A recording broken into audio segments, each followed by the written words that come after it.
So we are fingers crossed we won't have any more technical hitches.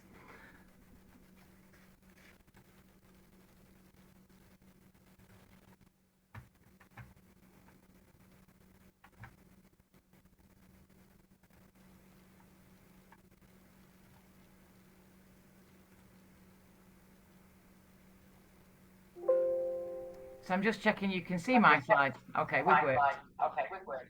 Yes, yeah, that's great. Thank you. Great. So as I've said, I work for the Stroke Association and we are the UK's leading stroke charity. And don't worry, I'm not here asking for any money today. I'm just going to talk to you a little bit to raise some awareness about stroke prevention, but also what support is available locally. So a brief mention of what we're going to cover today, and there's a lot on here, so I'm not going to probably cover it all, but I'm going to focus on a couple of aspects. An introduction to what a stroke is, what the impact might be, and a little bit about stroke prevention. So just before I carry on, I'm going to ask and start to say, can any of you add in the chat what you think a stroke is as I'm talking through it, and we'll see how well you do on that. So it's a bit like a test already. So just saying here that to raise awareness of stroke, that it can happen to anyone. And this is not to alarm anybody, but really to make us aware. So we can be good and kind to ourselves, so we can do what we can do to prevent a stroke. So this picture here is Max, Alicia and Paul, and they are all stroke survivors. Although it's still more common in older people, more younger people are having strokes. Around now, 1 in 4 strokes happens to people of working age. That's under 60, under 65, and that includes, as you can see, young adults and children. So before I do carry on, I just want to acknowledge that for some of you it's quite difficult to hear about stroke, and it's very likely that some of you have been impacted or affected by stroke yourselves or by people that you know. So I would say, please be kind to yourselves. If you find any of this difficult, please feel free to step away, turn me down or turn me off if it's something that you find hard to hear about, but please then do reach out for support. So what is a stroke? Are there any suggestions in the chat, Marie, that you can see about what people think a stroke might be? Not as yet, no, but I'll let you know if anybody comments on anything. Okay.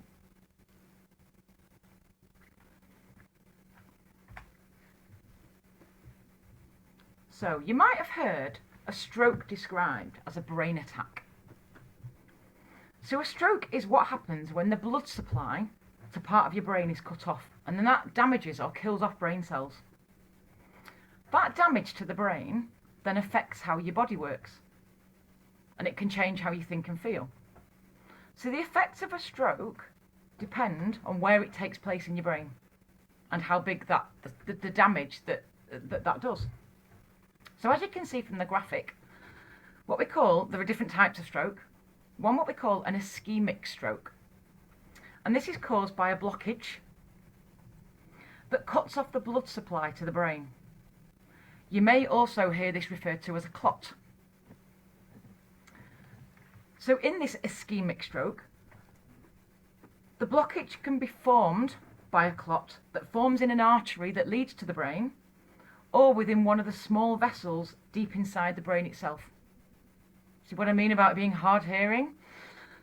But this is the most common kind of stroke.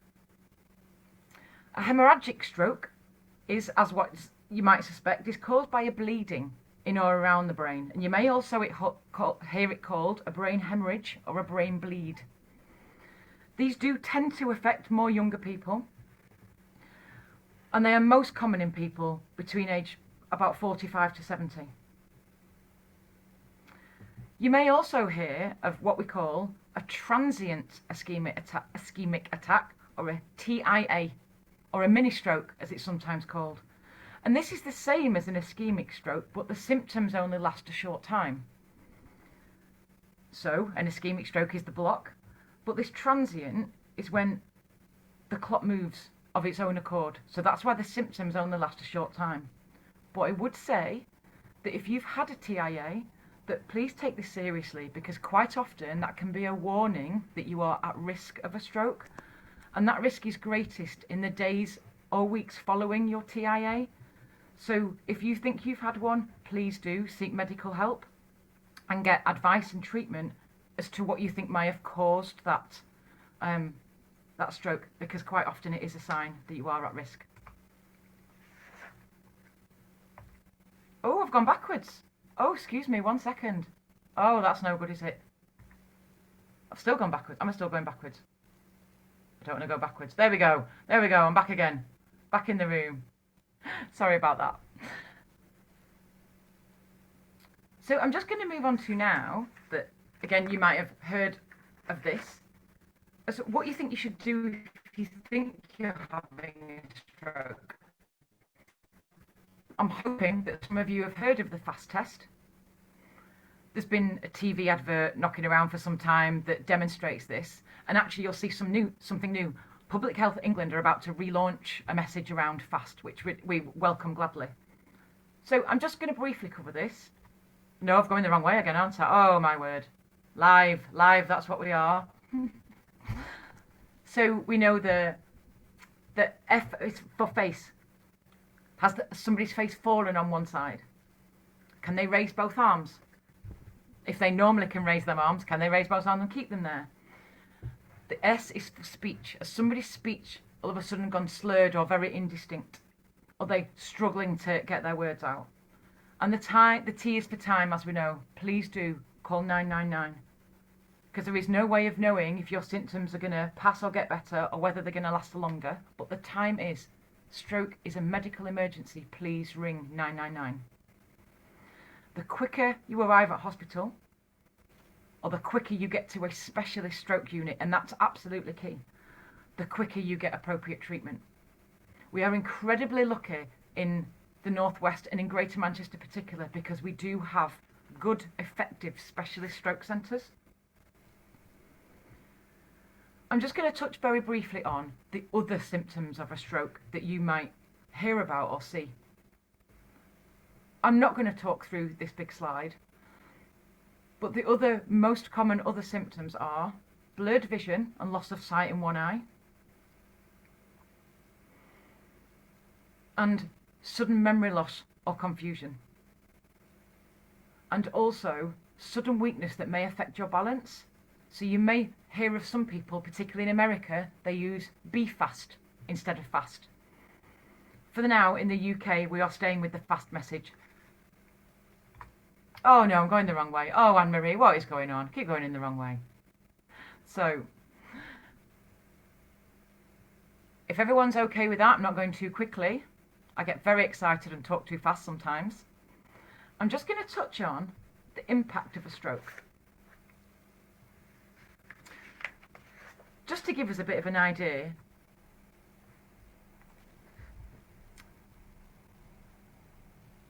more than 100,000 strokes a year across the country, which means 1.5 million people are living with the effects of stroke. And sadly, all is to say that although many more people, thanks to research and a lot of innovation with technology, a lot more people survive strokes than ever before, but it's still the fourth biggest killer in the UK. And unfortunately, as we know, many people survive a stroke, but that means many people also are left with a disability following their stroke.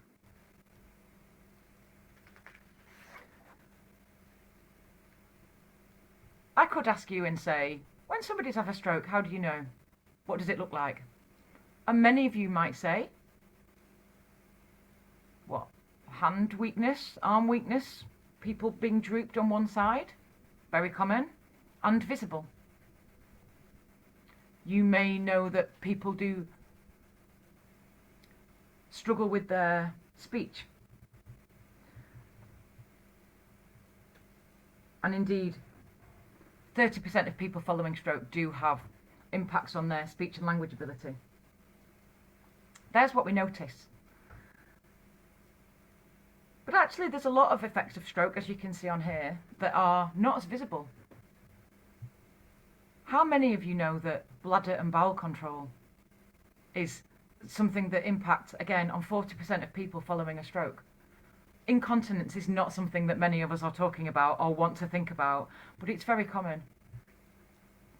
Swallowing problems are also very common after stroke. Almost half people who have a stroke will experience swallowing problems at first. A lot of these do resolve, but swallowing is a complicated task for your brain to coordinate, so which is one of the reasons why it's so common. I'm not going to talk through every single one, but just also to nod that having a stroke, as we've said, is sudden and it's shocking. And it can affect every part of your life afterwards. So inevitably, this creates big emotional responses too. Feelings of shock and anger and grief and denial and guilt are very normal. So quite often, people who've had a stroke feel heightened emotional responses, psychological and emotional problems after stroke. It can be very difficult to cope. And obviously that then how you feel depends on the way you behave. And then impacts on people around you. So I'm not going to dwell it too much because this is making me sound like a real harbinger of doom, but this is why our message about prevention is so important. We really would want people to just not have a stroke. So hence why I'm just going to move on to our message about prevention. This next slide is my experience. We were hoping that Julie, one of our local stroke survivors from Bury, would be available with us today, but unfortunately she wasn't able to be here today. Because hopefully she would have also talked about, even though that the story that I've started to touch on today around the impact of stroke, which isn't nice, it is possible for a lot of people to recover and rebuild their lives after stroke. And that's what we would have been asking Julie to talk a little bit about today, because Julie is recovering well after her stroke. She's very determined. But also with the right support, the right therapy, it is possible to rebuild. And this little slide, again, I'm not going to talk through the medical elements of this, but this is very much around the fact that our brains are amazing. And in lots of cases, brains can almost rewire themselves. Those damaged cells can never start to function, but different parts of the brain can form different new connections and start to do the work of the brain cells that have died. You may hear of this called neuroplasticity. And we could talk a lot more about that, but I'm not going to touch on that today. But in terms of there is hope after stroke. But let's just talk for a little minute about stroke prevention. Like I say, yesterday, Stroke Prevention Day. So I'm going to talk a little bit about some of the risk factors, but I'm going to start with asking you to do an action. So are you ready? I'm going to show you a short video, but I'm also going to start that by saying, well, fingers crossed the sound will play. Anne-Marie and I have had a practice before and it did work, so fingers crossed. So I'm going to say, check your pulse. That's our message for today, but let's bear with us while we then show this video that talks a little bit more about that. There you go, that's your action, check your pulse. Please bear with me a second. Oh.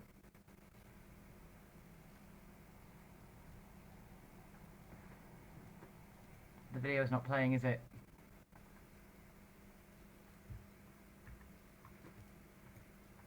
Let me try again.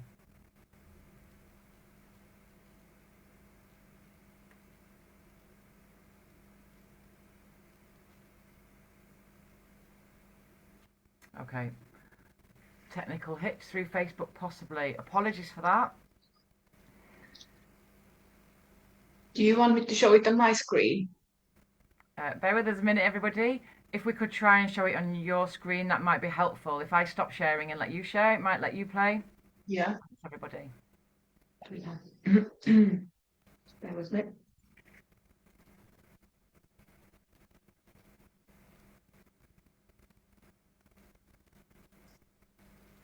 Can you see this video now? Not yet. No.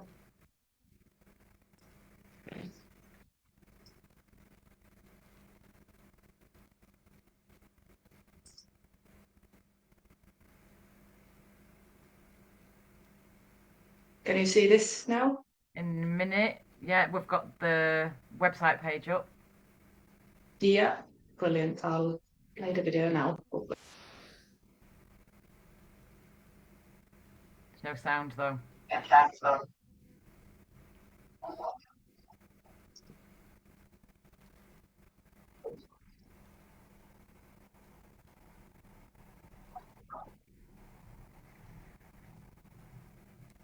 Yeah, there's no sound.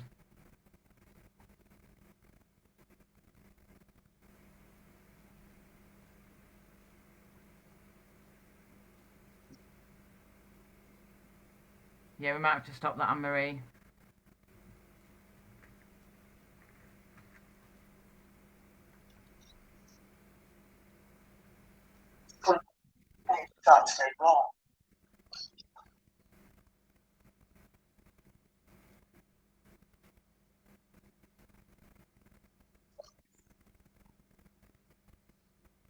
Yeah, unfortunately that's not working.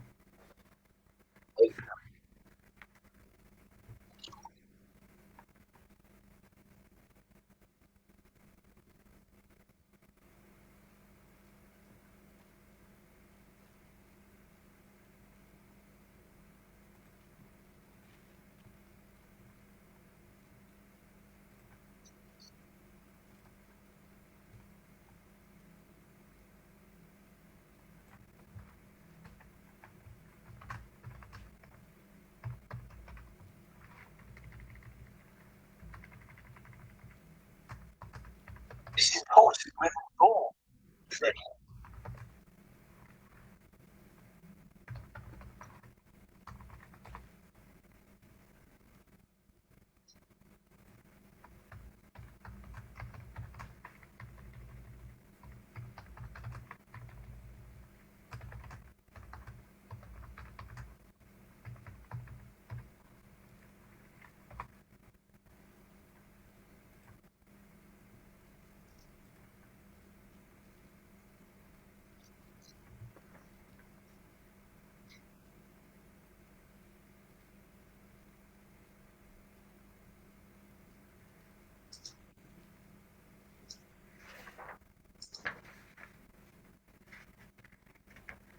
Okay. Apologies for that. I'm not quite sure that worked too well, really. I don't think we could hear the sound on that. But so sorry about that. But we will put the link to the video in the chat because it is quite a powerful video, and hopefully you will get the message. So I will now attempt to talk through what that video says, although it's narrated by Claire Balding and Michael Johnson.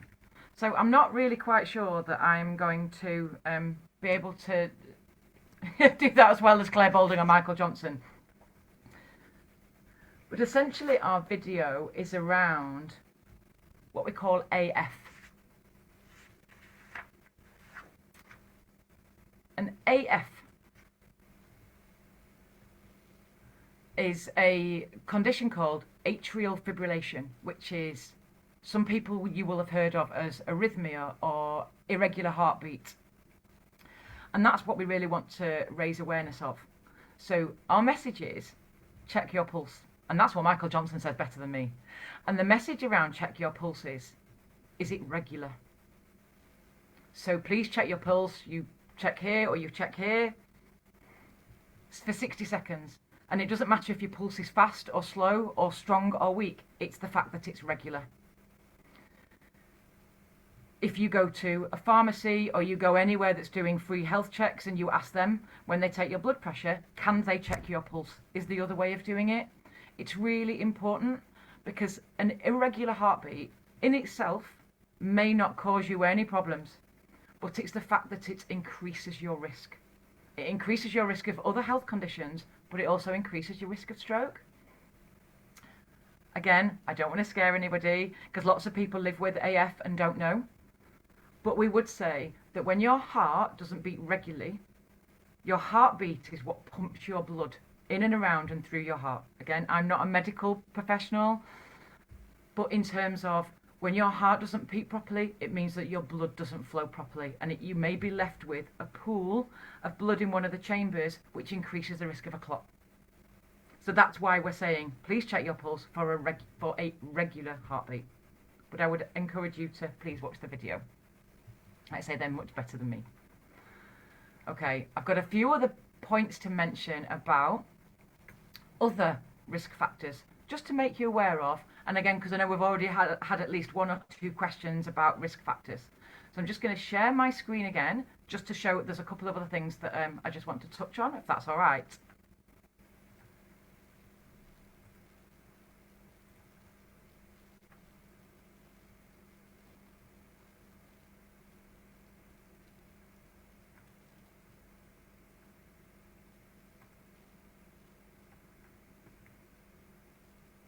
So a couple of things here. Some of this stuff we can do something about, and some things we can't. So for example, age. You can't do anything about to change your age, can you? So we're saying everyone's technically at risk of a stroke. But yes, as you get older, your stroke risk does increase slightly. And this is partly because as you get older, your arteries in your blood veins and vessels naturally become harder, which increases the risk of them being blocked, which is what we talked about before. But you can take active steps to reduce your risk of stroke in lots of ways. And this is what we call, this is what we call modifiable factors, if you want a fancy term for it. But essentially it means that these are the things you can do something about. So as we've got on there is health conditions. Lots of us and increasingly live with some of these health conditions. And our message is just be aware of them and manage them. So, because you can say to me, well, I can't just change my high blood pressure and I can't just switch off my diabetes. No, you can't. But being aware of them, following the advice that you're given, if you have medication, make sure you take it, and monitor your blood pressure and take the steps that you've been advised to do to reduce your blood pressure, for example. Make sure you're aware of your heartbeat, as we've just said about AF. If you've got diabetes, please follow the advice and steps you've been given to manage your diabetes. And again, the same for high cholesterol. You will, if you've been diagnosed with that, you will have been given advice and guidance about how to manage those.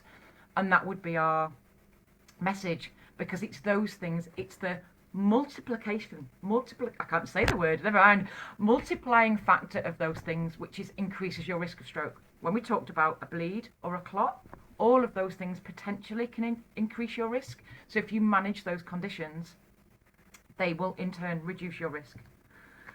The same lifestyle messages you get from lots of health professionals and health charities, I'm afraid. So in terms of, yes, smoking does increase your risk of stroke quite significantly and the impact of stroke. So I would stress that if you can cut down, we would ask you to do so.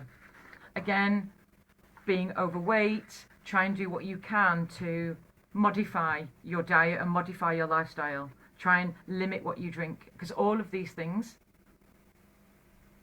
can increase your risk of stroke. So you know what we say, in moderation, to live, as good a lifestyle as you can. And being inactive, you don't have to go and join a gym, but if there's anything that you can do to slightly increase your periods of activity, that is another thing that we would also stress.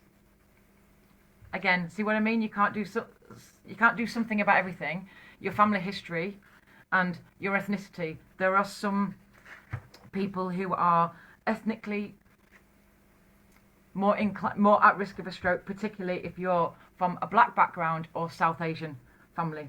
So I would ask that you do get regular health checks, possibly at an earlier age for diabetes. And if you have any risk factors, especially around your weight, we would urge you to take any steps, small steps that can help. Oh look, there you go. That's what my next slide is. I think I've covered some of that really. So just briefly, when I'm saying we are the Stroke Association, I'm just going to touch a little bit on what support is available locally for any of you who are impacted by stroke. It's not just the Stroke Association, but the fact that I'm in the hot seat for today.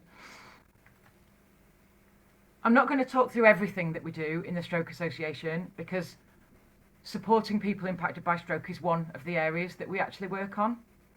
I'm more than happy to come back and talk another day about research in particular, because funding Research is something that we're very passionate about. Involving patients in what research we fund and how they work is something that also that we do. And we also try and campaign to try and change policy and increase funding available for stroke support. I may do that another day if I'm invited back. But for now, I just want to talk a little bit about support that is available. So we have a raft of support because we are trying to ensure that support is right for people. Support is accessible for people, because we do know that different people have different needs following stroke. So there's a whole big long list of local services. We have a network of support groups, and I'm just going to talk a little bit about Here For You in the helpline.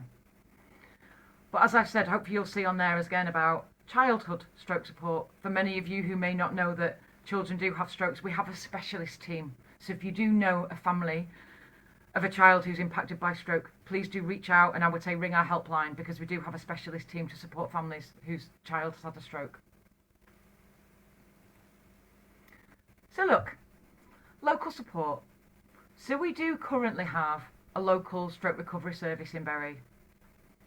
Contact details are on there, and Anne-Marie will be sharing information, or be sharing this following our webinar. And our local stroke recovery services are that they support people locally. They are trained, knowledgeable staff. We provide emotional, practical support for you if you've had a stroke, and for your family and anybody else affected by stroke. We'll come to your house, we will sit and talk with you and understand how the stroke has impacted your life, and we will work with you to help you work out what to do next. You may have a myriad of medical appointments with different therapists and nursing staff, and it's entirely possible your life has been tipped on its head, but that's what we're there for. Our staff will come and help understand what you might want and need to do to try and help you understand what's happened and what to do next. So it is very much around emotional as well as practical advice and support to help you rebuild your life, essentially. They can also help you connect with other agencies, services and groups around in your local area. We also have a helpline, but I think that's on the next slide. But again, essentially that means there is somebody for you to talk to. If your local people aren't available, we have other people that are there. Because we know that people often tell us that they feel abandoned when they leave hospital, and we're trying to say we are there for you, and we don't want you to feel abandoned when you leave hospital. There is also, as you can see here, 2 other local, so there is a stroke support group. We don't run the group, which is not all about the Stroke Association.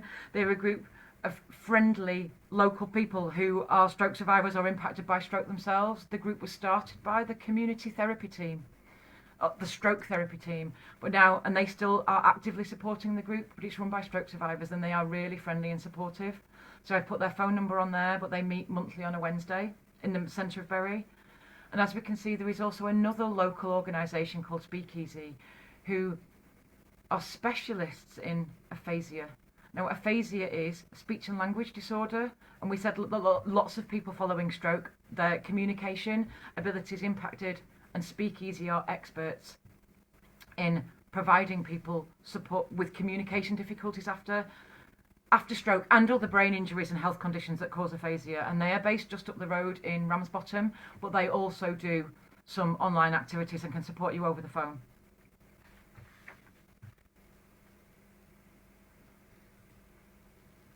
There is other stroke support available. So this may not be people who live in the same area as you, but this is support that is there for you following stroke. So as you can see, a helpline number to ring or email,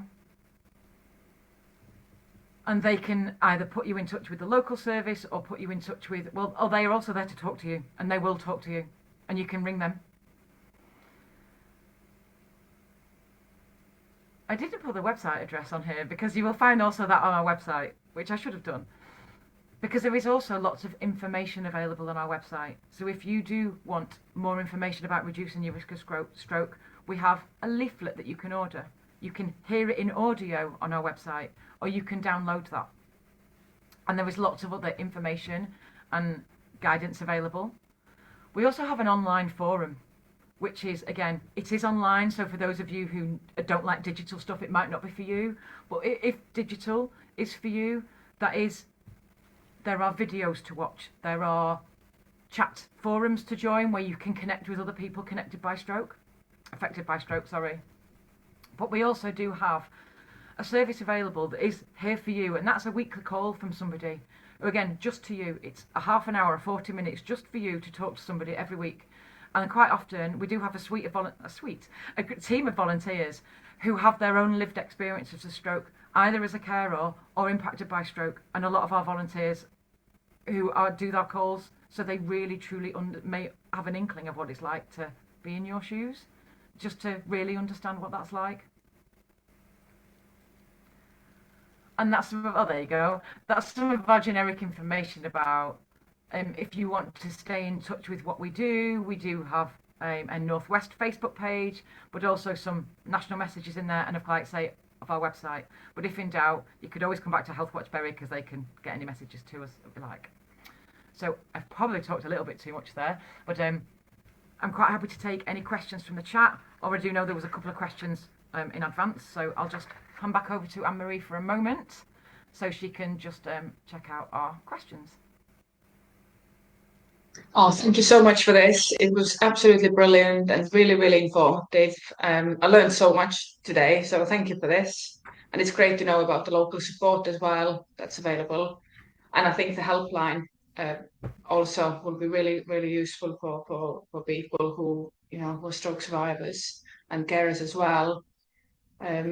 We have had a couple of questions, so I'll just go through them now.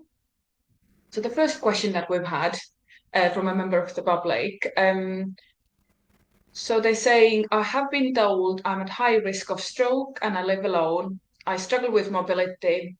What is the best way for me to keep healthy? And are there any devices out there that could help me to alert my loved ones if I do have a stroke?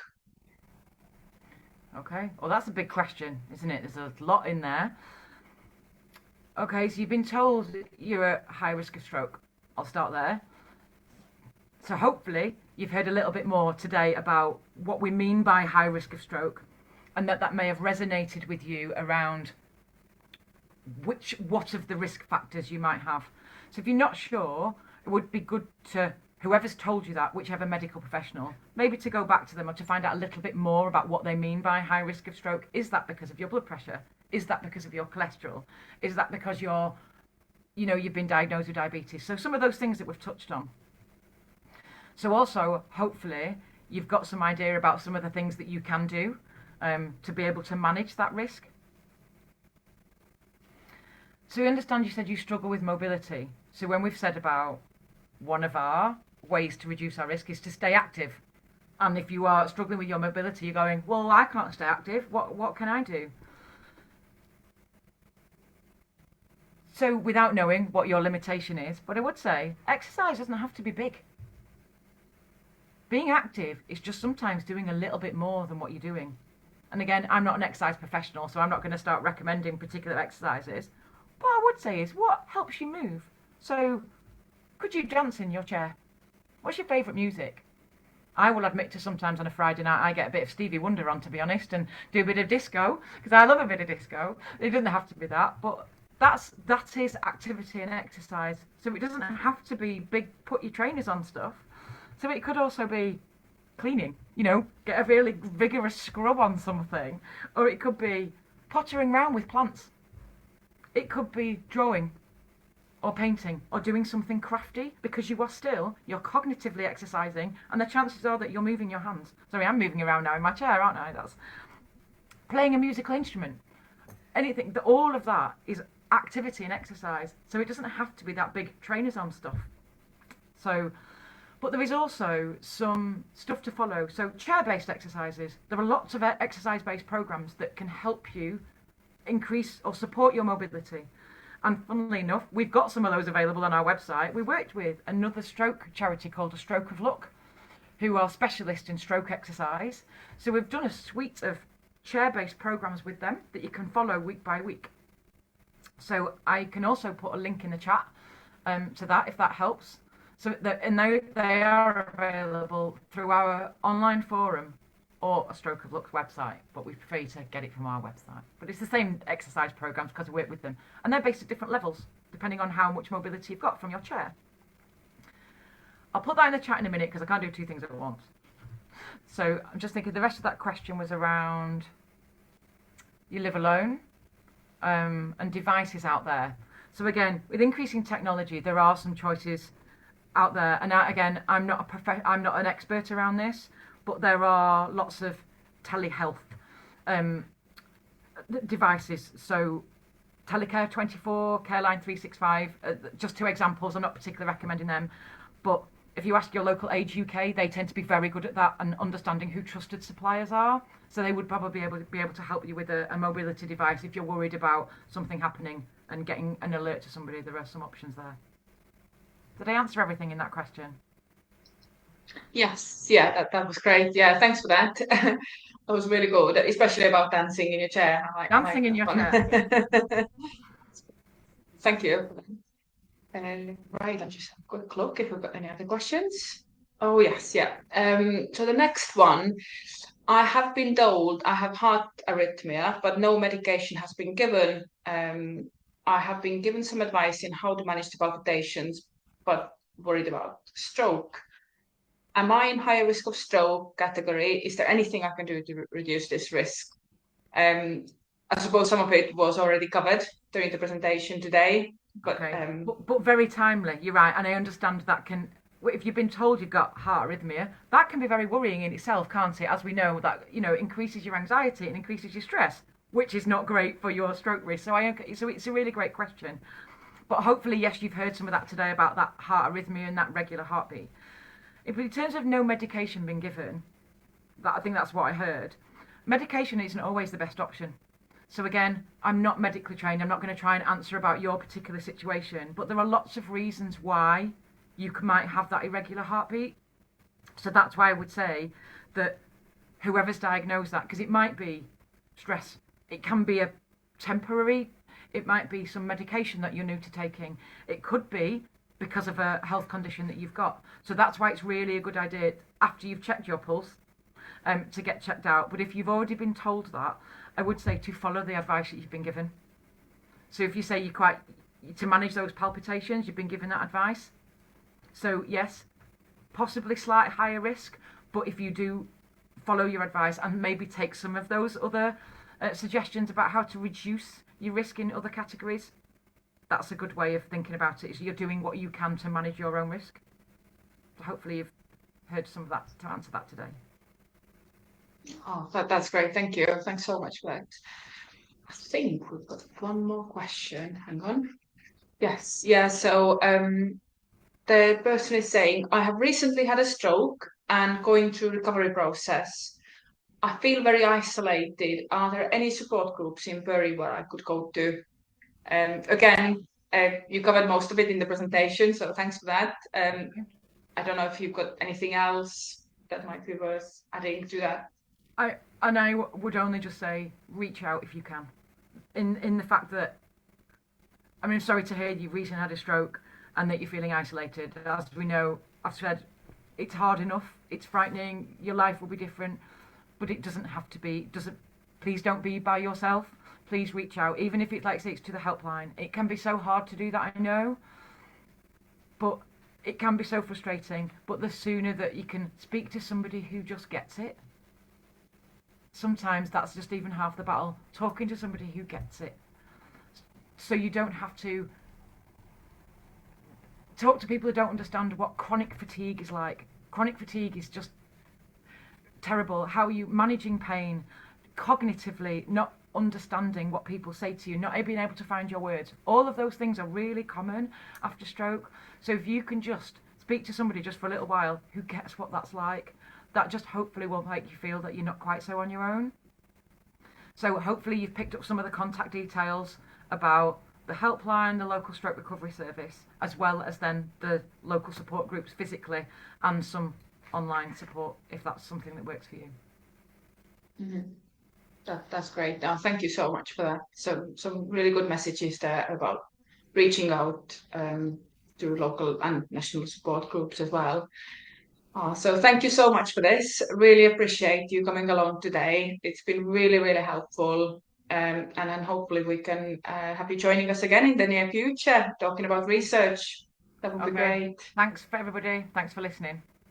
Bye for now. Thank you. Bye, everyone.